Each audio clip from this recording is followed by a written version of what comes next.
बात करें इंडिया की तो आपके दो बेहतरीन स्मार्टफोन आपको देखने को मिलने वाले हैं। पहला आपका Realme U1 होने वाला है जो आपका 28 तारीख को ही लॉन्च हो रहा है और उसके बाद आपका दूसरा Asus Zenfone Max Pro M1 का सक्सेसर इन आपका Max Pro M2 होने वाला है। तो रिक्वेस्ट है बहुत ध्यान से वीडियो को एंड तक देखते रहना क्योंकि दोनों की स्पेसिफिकेशन आपको बताने वाला क्या कुछ देखने को मिल जाती है क्योंकि दोनों की लगभग निकल कर आ चुकी हैं। और इसके आगे चलकर इन्फॉर्मेशन अगर जरा से भी पसंद है तो प्लीज रिक्वेस्ट है याद से लाइक जरूर कर देना। अगर बिना टाइम पास कर अपने मुद्दे पर निकल कर आते हैं, सामने आपको बता दूं Asus Zenfone Max Pro M2 आपको ऑफिशियली कंफर्म हो चुका है। आपको 5000 mAh की बैटरी यहाँ पर देखने को मिलेगी जो बताओ को सबसे ज्यादा देखने को मिलती है फिलहाल के नॉच फोन्स के अंदर।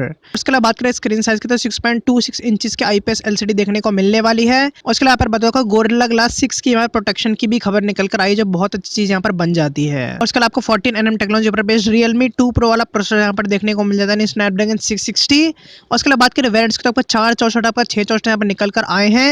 और उसके अलावा बात करें कैमरा डिपार्टमेंट की तो 12+5 पीस दो कैमरास देखने को मिलते हैं f1.8 एपर्चर के साथ। और उसके अलावा फ्रंट की बात करें तो 13 मेगापिक्सल का कैमरा निकल कर आया है f2.0 एपर्चर के साथ। इसके अलावा आपका प्योर एंड्रॉइड देखने को मिल जाता है। और उसके अलावा बात करें Realme U1 की तो यहाँ पे भी अगर लगभग स्पेसिफिकेशन निकल कर आ चुकी है लीक्स के अंदर। तो अगर लीक्स के अकॉर्डिंग यहाँ पर बात करी जाए तो 3500 mAh की यहाँ पर बैटरी देखने को मिलती है। यहाँ पर आपको 5 वोल्ट 2 एम्पर का चार्जर देखने को मिलता है, फास्ट चार्जिंग देखने को नहीं मिलती है 2 Pro की तरह। 6.3 इंचेस की LCD डिस्प्ले देखने को मिलती है यहाँ पर आपका Realme 2 Pro वाली ही।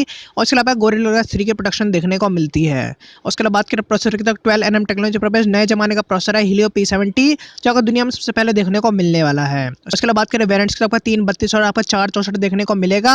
और उसके अलावा डेडिकेटेड SD कार्ड स्लॉट तो देखने को मिलेगा ही। उसके अलावा बात करें कैमरे डिपार्टमेंट के दो कैमरास देखने को मिलते हैं जो आपकी खबर निकल कर रही है 13+2 के। आपको थोड़ा सा डाउनग्रेड देखने को मिलता है f2.2 एपर्चर और दूसरे वाले का f2.4 का देखने को मिलता है। और उसके अलावा बात करें सेल्फी सेंटर क्योंकि आपका स्मार्टफोन होने वाला है Realme की तरफ से आपको यहाँ पर बहुत बुरी तरीके से सेल्फीज को टीज करा जा रहा है आपके कई हफ्तों से। यहाँ पर आपको 25 MP का कैमरा देखने को मिलता है f2.0 एपर्चर के साथ IMX576 यहाँ पर सेंसर देखने को मिलता है। और उसके अलावा बात करें प्राइसिंग तो Max Pro M2 के लगभग 15,000 की रेंज में आपकी होने वाली है। और इसके अलावा बात करें Realme U1 की तो 12,000 के आसपास आपको देखने को मिल जाएगी। और बाकी आपका 28 तारीख को लॉन्च ही हो रहा है। आपको पिन कमेंट में अपडेट कर दूंगा प्राइसिंग के बारे में। इसका देखने वाली बात होगी क्या कुछ स्पेसिफिकेशन में यहाँ पर आपका अंतर निकल कर आता है। और उसके बाद बात करें Max Pro M2 की तो 5 दिसंबर को आपको इंडोनेशिया में ग्लोबली लॉन्च होने जा रहा है। तो आपको इंडिया में आपको बताया जा रहा है पूरी तरीके से आपको दिसंबर में देखने को मिल जाएगा। उसका अनबॉक्सिंग हैंड्स ऑन वगैरह तो लीक होकर आ चुका है पूरी तरीके से Max Pro M2 का। उसका इमेजेस में आपने देख लिया है कैसा कुछ देखने को मिल जाता है। तो उम्मीद आपको इन्फॉर्मेशन पसंद आई कि लाइक जरूर कर देना प्लीज यहाँ से। और उसका डिसलाइक करे तो प्लीज रीजन बता देना। इसके लिए चैनल पर रेगुलर और बाकी अपडेट्स के लिए कोई भी खबर निकल कर आती है आपको अपडेट दे ही दूंगा। उसके अलावा बाकी वीडियो चैनल पर जाकर देखो। मिलता हूँ स्टूडियो में। Stay happy stay blessed then bye bye.